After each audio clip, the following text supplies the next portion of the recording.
Hello, I am Pastor Deborah, and this is the first webinar class introduction of Agape Love Ministries. Uh, and the website, you'll notice there's a lot of other videos, but this one I'm going to start teaching you myself from the concept that I do when I go into the community mental health centers and when I talk to people. And I'm going to introduce myself as Pastor Deborah. Currently in my home, and this is the first one, so there'll be a lot of mistakes and errors for me. I'm learning. But this is the board that you see before you that I take into the acute stabilization unit of Lakeview Center, where I go as a volunteer pastor. I also have a board of one of these in a little bigger size up on the wall at the T&W flea market. Because when people come by, and a lot of times they walk by out in the aisle or the sidewalks inside, they see the board up and they stop and they look. And what the board says, as you can see, it says humans are a three-part being. I learned a long time ago that we are more than what we think we are. And most of our teaching to us is only in a couple of areas, which we call the soul and the physical body. But I have become a spiritual teacher, so I work with the third part, the one that is unseen, and most people don't even know it exists, which happens to be the spirit. Now, in the occult world, or in a lot of the worlds where there are forces and there's psychics and there's ancestors, they are connected into the spirit world, and they are communicating with things in the spirit world. Well, most of the people love that idea because they need help. And they need direction, and they need counsel, and they need guidance. And they are looking for a higher power, something beyond the earthly realm, beyond doctors, beyond counselors, books that they can ask help for. Most of us have problems that are beyond anything that we can fix. We try ourselves. Doctors try. They're trying all kinds of therapies. So many of us go to the higher power, to another source, and we want to believe that this higher power, this source that is usually a spiritual being, loves us so much, and he is there, and he will help us, or she. So we will seek them out because we are asking for guidance and direction and wisdom to get through everyday life. And it's hard. But because I have a belief that a human is a spirit person inside with a soul and lives in a dirt body. The word actually human means Hu, humus, which means dirt.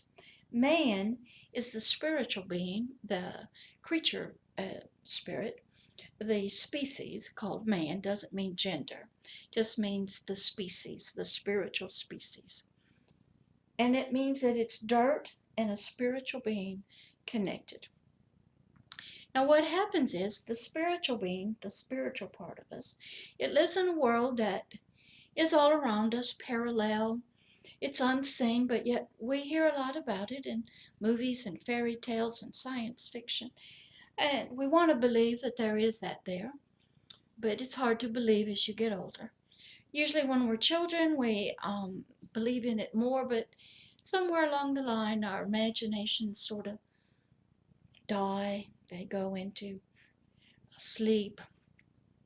And the only thing then that we really enjoy are movies and fairy tales.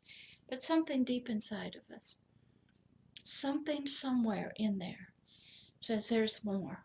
We desire what we see in the fairy tales, the princesses.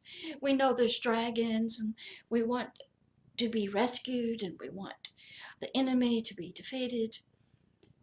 And yet it's hard for us to believe that there is a real world.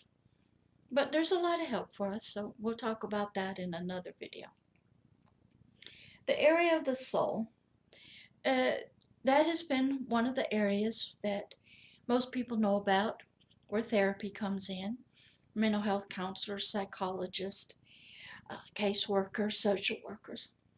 One of the earliest people that studied psychiatry and psychology, Dr. Sigmund Freud, he believed that the soul part of us has two parts. One part is our conscious awareness, where we are aware of our surroundings, we're hearing things, but there was another part of this that was deeply hidden away from our consciousness, and he called it the subconscious. In the Hebrew Bible and in many other religions, it's called the hidden man of the heart. And he's not a nice person. And some of us run into him every once in a while, but he's really the boss of the soul. And he lives in that world and he does the thinking. He's the one that has been formed and shaped by world and experiences. And he's the one that carries all the anger and all of the racism and all of the uh, wants revenge. And he is the one that doesn't love anything except himself. Now, the body is the physical dirt. And it is made up of the dirt of the earth with all the minerals and vitamins, nutrients and waters. And it must be kept healthy by eating things that come from the dirt, whether it's fruits and vegetables, nuts, whether it's animals, but it must be sustained by the things of the earth. And over our lifetime of a human, the genes that we got started with did get tampered with, and they have mutated. And as scientists are telling us now, there's gene mutations. And we don't know why. There are some good uh, theories about it. But yes, our biological genes have been affected over time. So we have these three different people, spirit, soul, and body, in one place. And where the problems come in, and how it was originally designed by the Creator, was that the spirit man, who had what they call the spirit of life inside of him, he got a crown. He got all authority and dominion on earth to rule. But he was also to be subjected to the higher power that had created him. And he was to listen and learn and grow like our little children do and become all that his father had desired him to do. And then from that position, he would rule over his soul, who was there originally made to be his helpmate. Because the soul works very closely with the physical body, and they are combined. And the soul would become like a megaphone, a communication system to everybody else out here in the natural world for the spirit.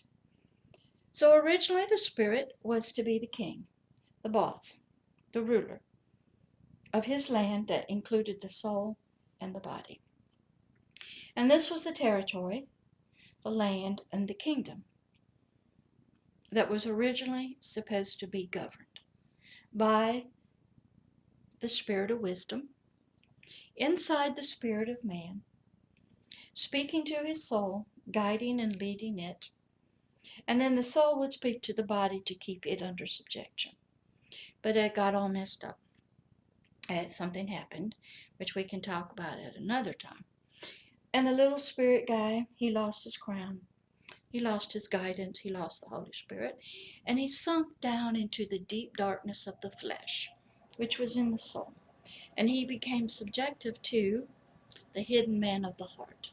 And he got covered with a foreskin, a deep darkness, a veil, a covering that had a wax grossness on it, that if any light or love or anything from this higher power had come, it would just roll off the back of the soul like water on a duck's back. So it could never penetrate back into the spirit. But these two then became one, the spirit and the soul. They were married. And wherever the soul went, the spirit went. Whatever the soul received, thought, believed, the spirit did. They were one. They were married, intimate as one. And then the soul controlled the physical body. The physical body became the soul's way of feeling better. And when the soul will use abuse or trauma, when the soul is feeling sad, lonely, not valued, it wants joy and peace and happiness, and it doesn't know how to get it, so it will make the body go get a drug, alcohol, food, sex, and then the body's biological parts turn on chemicals, dopamine, serotonin, and the body feels better. And therefore, the soul feels better because the soul and the body are one. So, what was originally supposed to be turned out not to happen, and you have a big mess. And my job as a teacher is to present this idea to you, let you think about it, ponder about it, study it. And most people do not get a lot of teaching on this because they don't really understand it, nor do they believe it. And when you do go to a religious facility or a faith-based community, the pastors or the rabbis or the imams, they are hoping to speak to the spirit, but usually they're not. They're just talking to the soul how to live its life and how to get some type of blessings from somebody, the higher power, so their life would be better.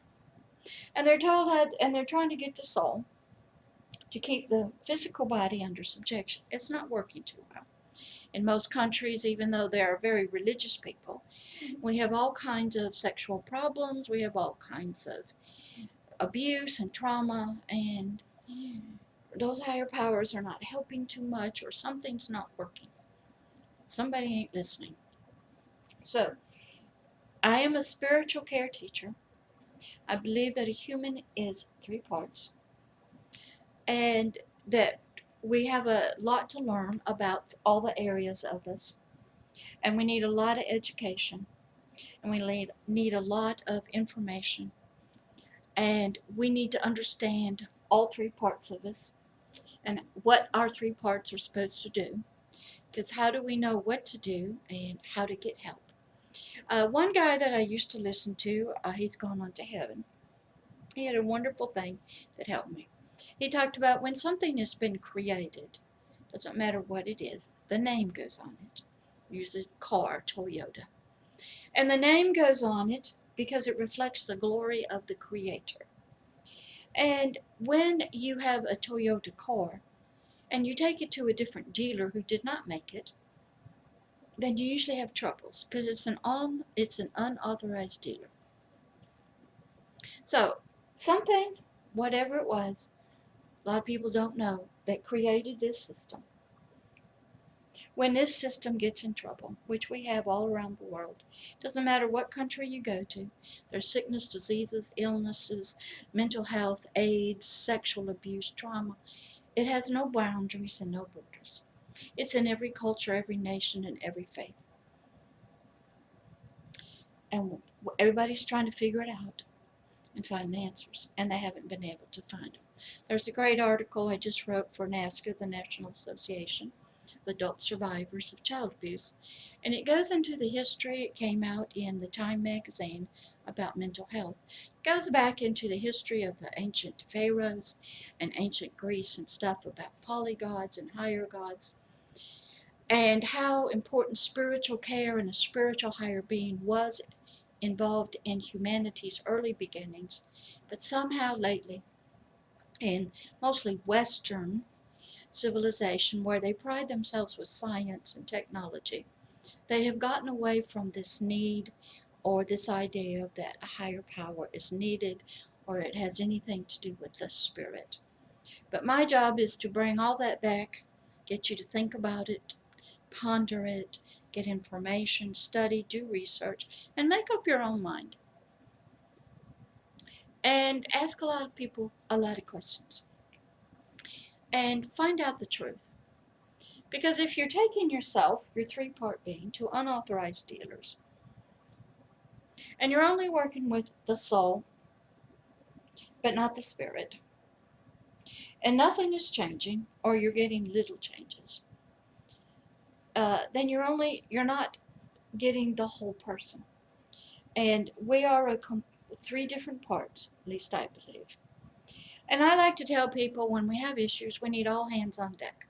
We need your spirit to be awake and alive and vibrant, connected back to a higher power, and the higher power speaking back to us, talking to us, guiding us, giving us wisdom, helping us to fight the battles we need to fight.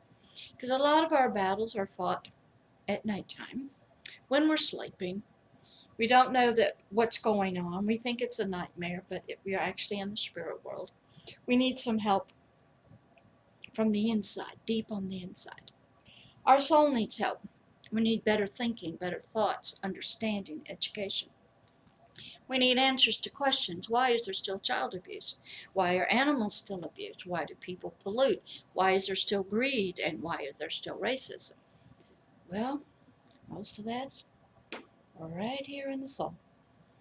And until that guy dies, and your spirit part of you is filled with love for other people, overflowing, this guy rules.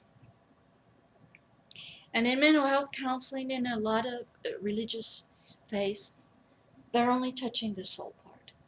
And they're trying to get us to follow rituals and for our flesh and beat our flesh down, but it's not working too well. Most of us don't even know how to deal with viruses. We don't know why there's such hate in the world. We don't know. And this has been the age-old question forever in humanity. Western civilization seems to think that through some counseling that'll solve the problem, uh, get some genetic changes that'll solve the problem. And we get a little bit of peace. They don't know how to solve post-traumatic stress disorder. They don't talk about people leaving their body, near-death experiences, hearing voices. If you have any of that, the middle part of you, they determine that you're mentally ill and hallucinating. Well, if you read a lot of your faith-based books, a lot of people had visions. Muhammad had a big vision, saw a big angel. Okay, a lot of these great, wonderful, wonderful faith people heard from other powers, heard from the stars, heard from the gods, got information, wrote down stories, had trips, took trips a lot, saw things that nobody else saw. And we look back now and we look at even at Muhammad, who was in a cave, in a trance, which nobody knows what that means, but he had a visitation from an angel. Joseph Smith had a visitation from an angel. But we think nothing of that. But if you talk to a psychiatrist today or to some pastors in the faith community, and you told them you had a visitation, you were in a trance, and an angel of light came and visited you, they would say you're hallucinating, you're delusional, you're hearing voices, and you need to be on medication. So things are really messed up. My job is to help sort of help you to figure out what's going on. Is it a spiritual thing that's happening? And if it is, how do you deal with it? Is it just your thoughts, your feelings? How do we get them changed? Is it a biological brain problem where we just give you a drug and change your dopamine and serotonin and your chemistry? The Catholic Church, throughout its lifetime, has always believed that you could have a biological problem, a tumor, chemistry off. So they'll do a check on that medically. Then they believe you could be hurt and wounded and have a lot of anger. You could have that. But then, if they check those two out and you're having some very odd, strange behaviors and voices coming out of your mouth, uh, after they've checked the two areas, they determine there's not anything there. They go to their third. That there is some spiritual issues that need to be dealt with spiritually. They have trained priests and they do what they call an exorcism. But that is only after they have checked out the physical body and the soul part. But they do believe that there are things that can get in people's bodies and cause a mess. Some Protestant Christians do believe that. Other denominations, voodoo believes it. They seek that. A lot of your shamans, your medicine men, they directly contact the spirit world and they seek their information. But in Western Protestant and Western society, most of us are very science oriented, techie oriented, biologically oriented, and the spiritual part that we don't want to think about, talk about. But most people are very much aware of it. They won't talk about it. But I'm here as a teacher, a spiritual care teacher, to teach you, get you start thinking that you are more than what you are. You have 3 different parts of you. And if any part of you been abused, it all needs to be healed, restored, and recovered back to peace and love and joy. And you need to learn about all the areas that you live in and all the different functions of that part of you. How does the spirit function? How does the soul function? What's the purposes of the body? And answer a lot of questions. Why are you here? What are you supposed to be doing here? So that's why I'm going to start coming to you from and do a little bit of teaching. If you would like to ask me any questions or know what books I've read, be glad to tell you. I'm doing this a long time. I work with a lot of people. Coming out of the occult, in the occult, many faiths, different religions, no faiths, no religions. And now I am stepping up into, I know it is the teaching part of what I'm to do. So this first video is to help you just understand me, Pastor Deborah, and kind of what I do when I go out there. So if you'd like to email me at PastorDeborah@Agape Love, loveishere.org. You can reach me through the website, agapeloveishere.org. I have a YouTube channel called Hidden Kingdoms. I'm on Twitter. I'm on LinkedIn under Pastor Deborah. So if you have any questions after you watch this, you would like me to answer them, I'll be glad to answer them to you. If you'd like to call me, you can call me and reach me on my phone or text me. I'm not real good at Skyping yet. Some places I'm having trouble getting into Africa with Skype. I don't have a real fast internet, but we'll figure it out. But please be thinking, pondering, because you are more than what you know you are. There is more to you than what you believe you are. My job is to help you to rediscover that, find out who you are, and then help you to learn about it, bring healing to it, so that you can be all that you were supposed to be. Love always and forever, Pastor Deborah. God be love. Love is here ministries.